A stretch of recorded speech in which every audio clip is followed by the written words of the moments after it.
आज हम लोग हेल्थ के जो होस्ट फिटिंग है उसके बारे में जानेंगे। होस्ट फिटिंग क्या होती है, इसका इस्तेमाल कहाँ किया जाता है, कैसे जोड़ा जाता है, कौन से समय में कौन सी फिटिंग्स की जाती है, इसके बारे में हम लोग इस चैप्टर के माध्यम से जानेंगे। इस चैप्टर के जो फिटिंग्स होती है, ये इस चैप्टर में जो पढ़ाई की फिटिंग्स होती है वो फायर सर्विस में बहुत ही महत्वपूर्ण मानी जाती है। फायर सर्विस में होस्ट फिटिंग को अगत्य का सामान कहा जाता है, जो बहुत ही आवश्यक और महत्वपूर्ण होता है। Host fittings delivery holes, suction holes और हुजी होल्स के साथ जुड़ी हुई होती है और यहाँ धातु, ब्रास, मेटल के जरिए से बनी हुई होती है। धातु, ब्रास, मेटल के जरिए से इसलिए बनी होती है ताकि जंग से उनको बचाया जा सके। तो ये कितने प्रकार की होती है, कौन से जगह में, कैसे सिचुएशन में कैसे फिटिंग्स करना है, इसके बारे में हम लोग इसके प्रकार जानेंगे कि कौन से प्रकार का कब इस्तेमाल किया जाता है और कैसे किया जाता है। तो सबसे पहले होस्ट फिटिंग के मुख्य भाग देखते हैं। सबसे पहले होस्ट फिटिंग कितने प्रकार की होती है वो जानते हैं हम लोग। तो इसमें पहला आ जाता है कपलिंग्स,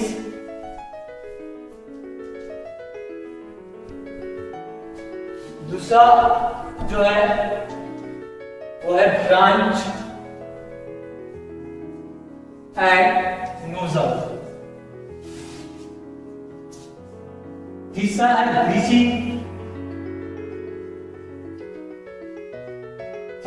ब्रीचिंग, चौथा है एडाप्टर्स,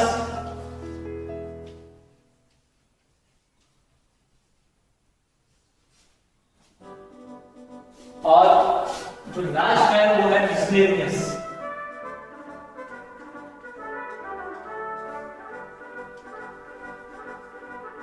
अब couplings, branch, nozzle, breeching, adapter, miscellaneous. Miscellaneous का मतलब होता है विभिन्न प्रकार के, नाना प्रकार के उपकरण।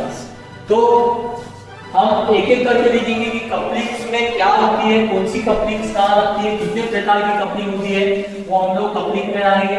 ब्रांच के प्रकार कितने होते हैं, कौन से आगे कौन सी ब्रांच इस्तेमाल की जाती है, नोजल कैसे होती है, उसके बाद ब्रीचिंग कितनी होती है, कैसी होती है, इनका इस्तेमाल कहाँ किया जाता है वो जानेंगे। उसके बाद हम देखेंगे एडाप्टर का इस्तेमाल कहाँ होता है, कैसे किया जाता है वो जानेंगे। उसके बाद मिसलेनियस। ऐसे हम लोग एक एक करके डिस्क्रिप्शन करेंगे।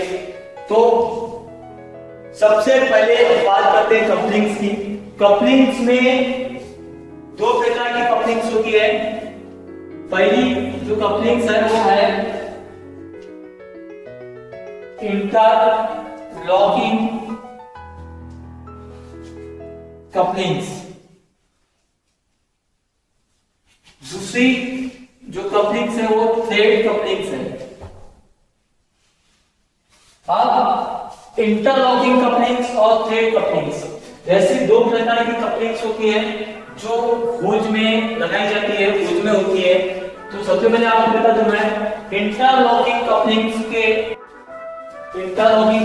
के तीन प्रकार जो है, पहला इंस्टेंटेनियस, दूसरा है शॉलॉक जिसको हार्मो टोरेंट भी कहा जाता है, जो रेलवे के डिब्बों को जोड़ने के लिए इसका इस्तेमाल किया जाता है।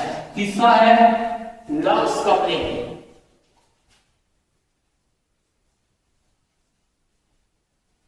अब इसमें से इंस्टेंटेनियस जो कपलिंग है वो फायर सर्विस में इस्तेमाल की जाती है, वो की जाती है डिलीवरी होज में।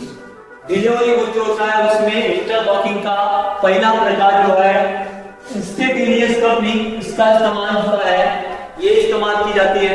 इसका फायदा ये होता है या इसका इस्तेमाल इसलिए होता है कि लगाने में और खोलने में आसानी होती है और जल्दी लगती और जल्दी खुलती है, इसलिए इसका ज्यादातर इस कपलिंग का डिलीवरी होज में ही इस्तेमाल किया जाता है।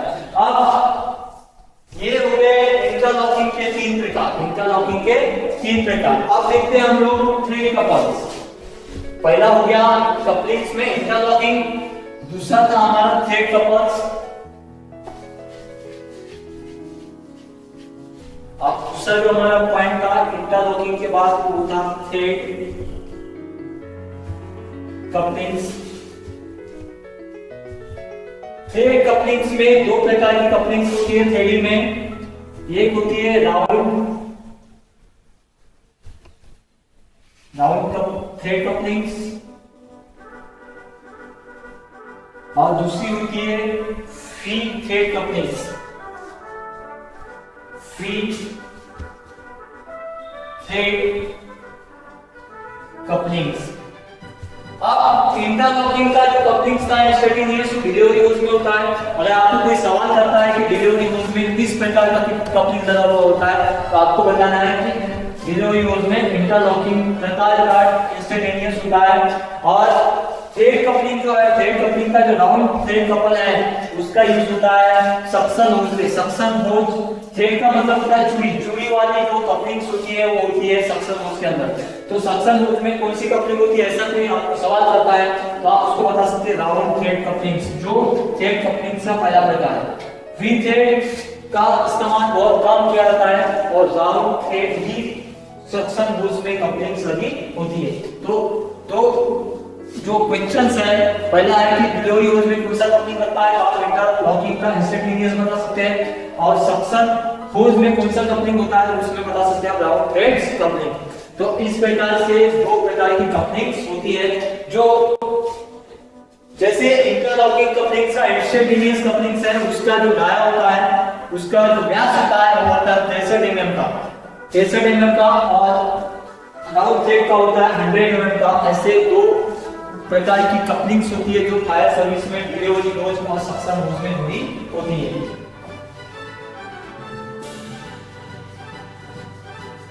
अब हम देखते हैं branch and losers. Branch and losers. Branch fire service में सबसे महत्वपूर्ण माना जाता है ब्रांच को, क्योंकि ब्रांच के बिना हम लोग फायर फाइटिंग नहीं कर पाते। और ब्रांच में भी प्रकार होते हैं, ब्रांच के दो प्रकार होते हैं। एक होता है कंट्रोल ब्रांच, पहला है इसका कंट्रोल ब्रांच,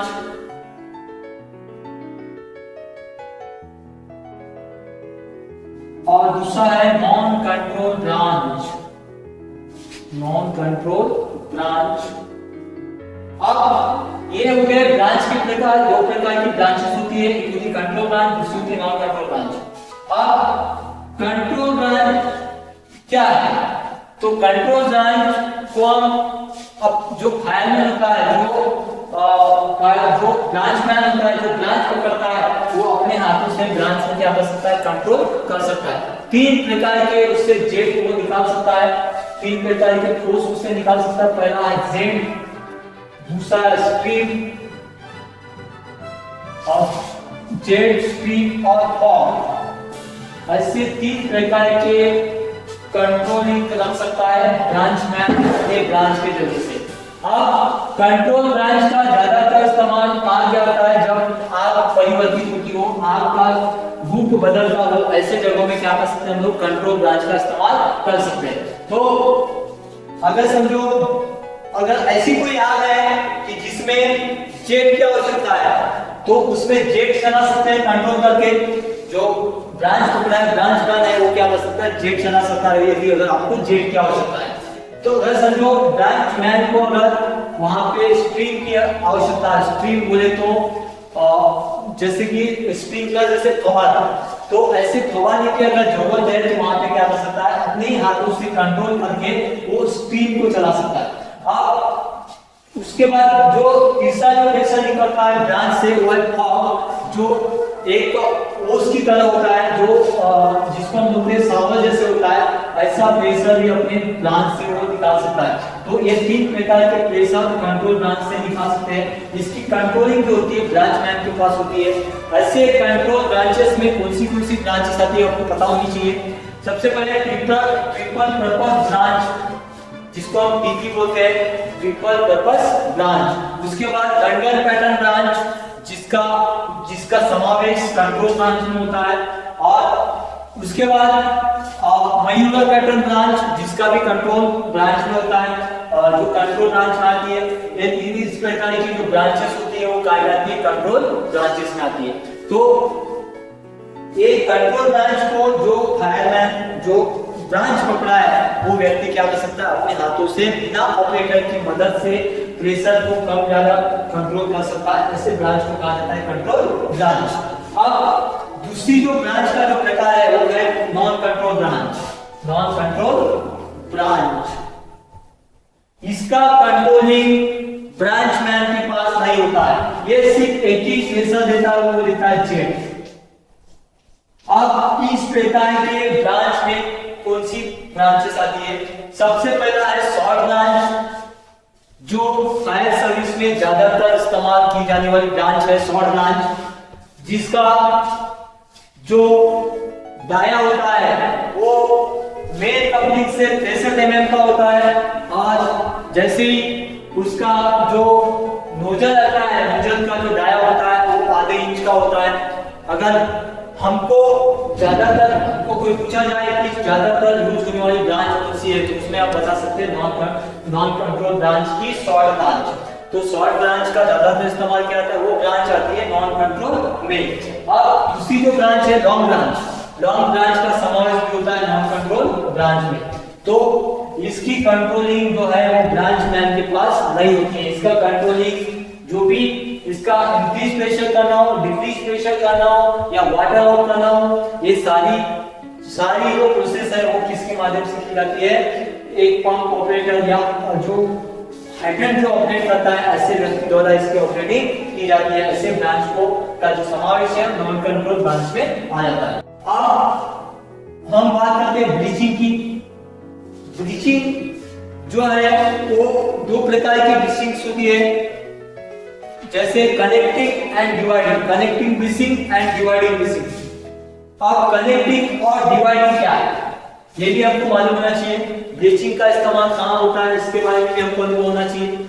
जहां समझो पानी की आवश्यकता बहुत ज्यादा है या हमको ज्यादा प्रेशर से, दबाव से पानी की आवश्यकता है, ऐसे समय में हम लोग क्या करते हैं? ब्लीचिंग का इस्तेमाल करते हैं।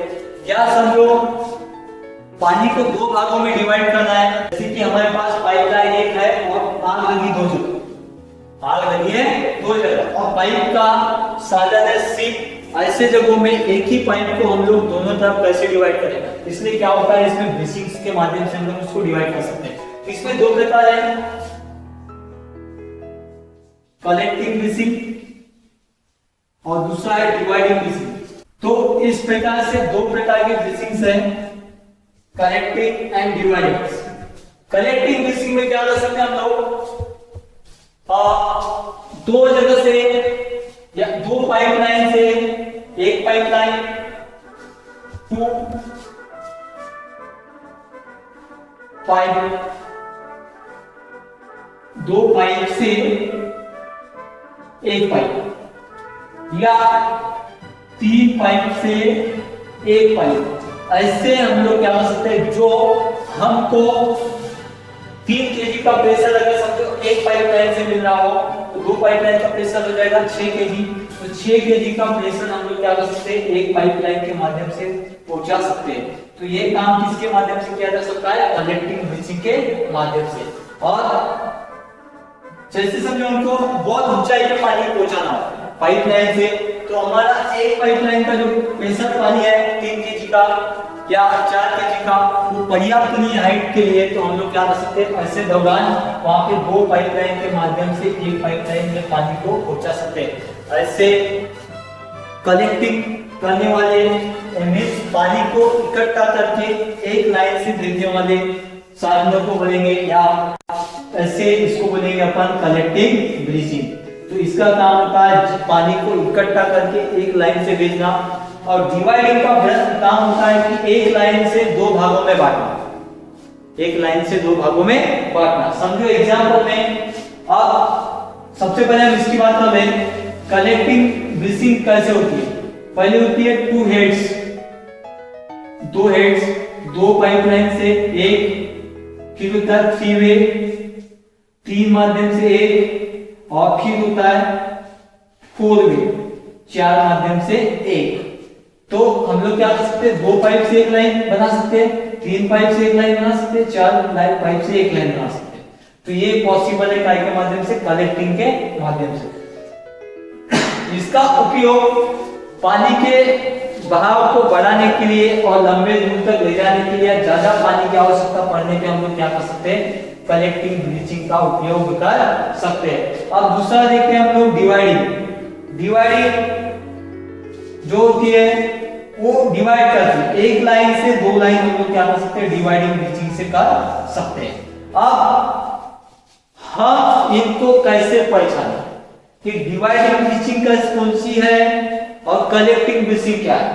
तो सबसे पहले आपको बता दूं, जिसके आउटलेट में फीमेल कपलिंग लगाओ, जैसे एग्जांपल में डिवाइडिंग ब्लीचिंग में क्या होगा, एक मेल कपलिंग और दो फीमेल लगाओ, तो समझ जाओ कि क्या है,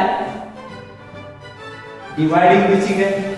अगर समझो एक फीमेल लगा हुआ हो और 2 3 4 मेल लगे, तो क्या हो गया, कलेक्टिंग हो गया।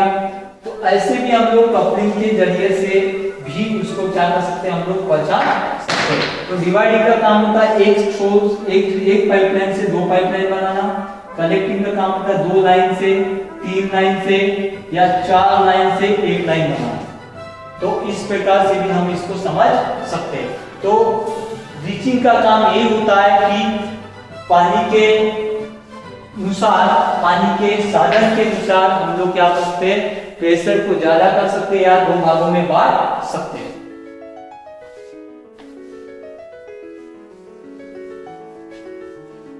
अब हम बात करते हैं एडॉप्टर्स। एडॉप्टर का मतलब होता है हिंदी में जोड़ना। अब जोड़ने का संबंध फायर सर्विस में कैसा पड़ता है, समझो फायर सर्विस एक इंस्टेंट सर्विस मानी जाती है, जल्दबाजी में कार्य करने वाली सर्विस मानी जाती है और जल्दबाजी में कार्य करने की आवश्यकता होती है। तो ऐसे सिचुएशन में जल्दबाजी में क्या हो गया हो, जोड़ते जोड़ते पाइपलाइन बिछाते बिछाते दोनों कपलिंग एक जैसी आ गई जल्दबाजी में, या ऐसी कोई सिचुएशन बन गई कि दोनों का मींस फीमेल टू फीमेल टकरा गई कपलिंग्स। अब समझो फीमेल टू फीमेल हो मिले हैं आपस में, तो उसका पाइप का जो कनेक्शन है वो जोड़ना पॉसिबल नहीं है।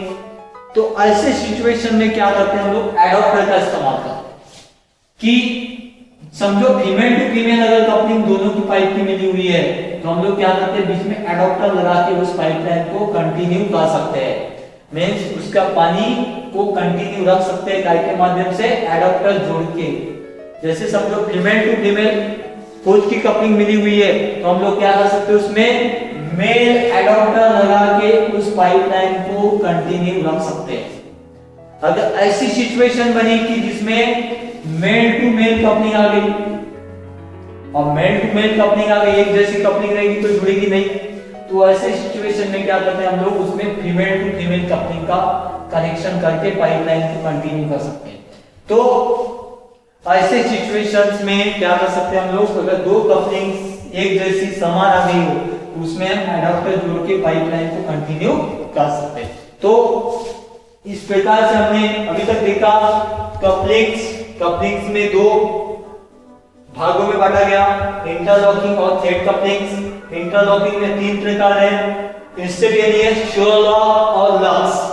ऐसे 3 प्रकार है इंस्टेंटेनियस। और थ्रेड कपलिंग्स में है, थ्रेड कपलिंग्स में क्या क्या देखा था हमने, राउंड थ्रेड और फ्री थ्रेड। और ब्रांच में हमने देखा कंट्रोल ब्रांच और non branch, non control branch. Control branch man के द्वारा कंट्रोल की जा सकती है और नॉन कंट्रोल ब्रांच कंट्रोल नहीं की जा सकती। उसके बाद हमने ब्लीचिंग देखा, ब्लीचिंग में दो देखा, कलेक्टिंग ब्लीचिंग है, डिवाइडिंग ब्लीचिंग। एडॉप्टर में देखा कि दोनों कपलिंग एक जैसी आ गई हो, तो उसको हम लोग कंटिन्यू रखने के लिए एडॉप्टर का सहारा लेके पाइपलाइन को कंटिन्यू कर सकते हैं, पानी को पहुंचा सकते हैं। अब लास्ट हमारा टॉपिक बचा हुआ है मिसलेनियस। मिसलेनियस में हम लोग देखेंगे कि क्या क्या आ जाते हैं।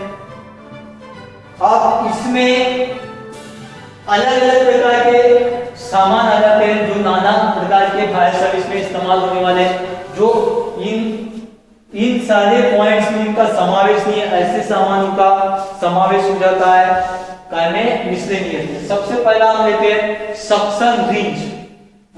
Suction wrench. अब सबसे पहला है सक्शन रिंच।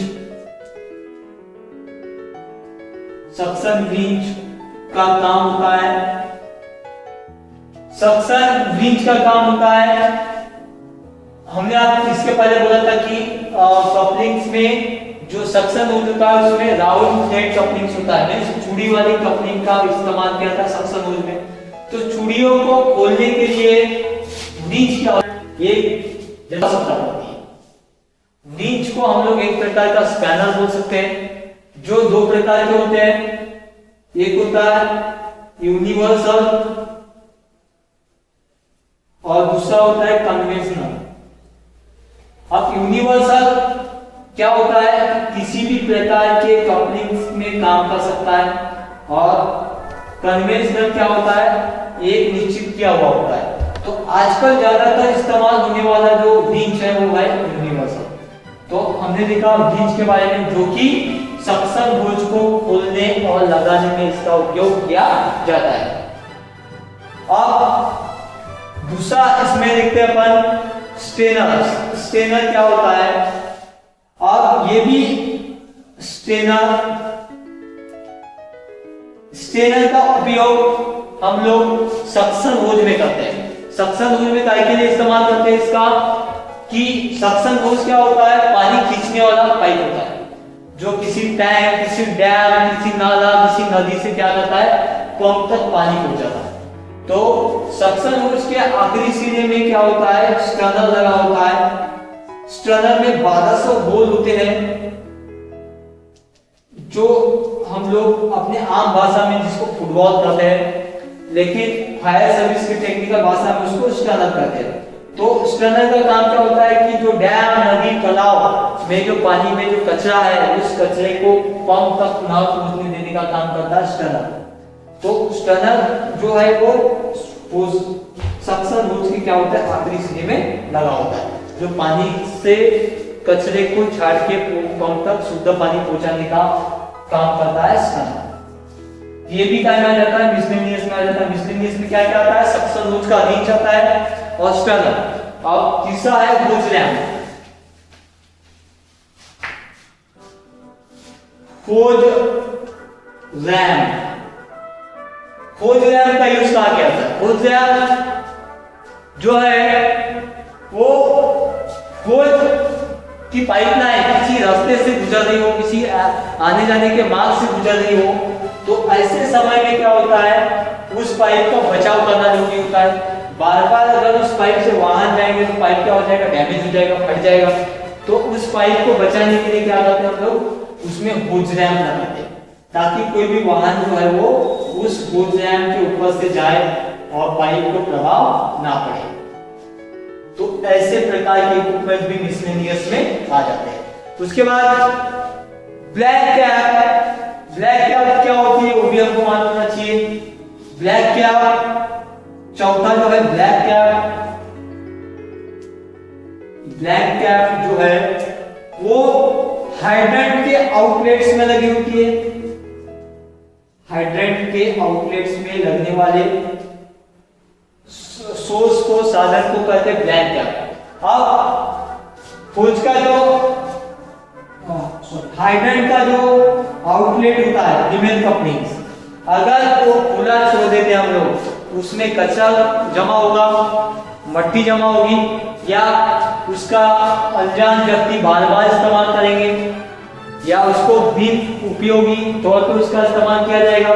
इसलिए क्या करते हैं, होज को, हाइड्रेंट को प्रोटेक्ट करने के लिए या उसके आउटलेट को पैक करने के लिए क्या किया जाता है, उसमें ब्लैक कैप लगा दी जाती है, ताकि उसका गैर यूज ना हो। तो इस प्रकार से हमने होज फिटिंग्स या चैप्टर देखा, टॉपिक देखा। ये टॉपिक हमारे फायर सर्विस में बहुत ही महत्वपूर्ण माना जाता है, जो इसका अनुभव हर एक स्टूडेंट्स को, हर एक व्यक्ति को होना चाहिए। तो इसी के साथ में हमने फायर का फर्स्ट ये चैप्टर देखा जो इम्पोर्टेंस है। अब इसके बाद हम अगला चैप्टर देखेंगे फायर के बारे में, जो फायर से बहुत ही ये कर सकता है, फायर का बहुत ही महत्वपूर्ण चैप्टर माना जाता है। वो है इन्वेस्टिगेशन ऑफ फायर, कि कोई आग लगने पर, आग बुझने पर उसका जांच पड़ताल करना कि हुआ, कैसे लगी, क्यों लगी, उसकी वजह क्या थी, उसका पता लगाने के लिए क्या किया जाता है, इन्वेस्टिगेशन किया जाता है। और वो इन्वेस्टिगेशन की प्रोसेस कैसी होती है वो हम लोग नेक्स्ट टॉपिक में देखेंगे। Thank you.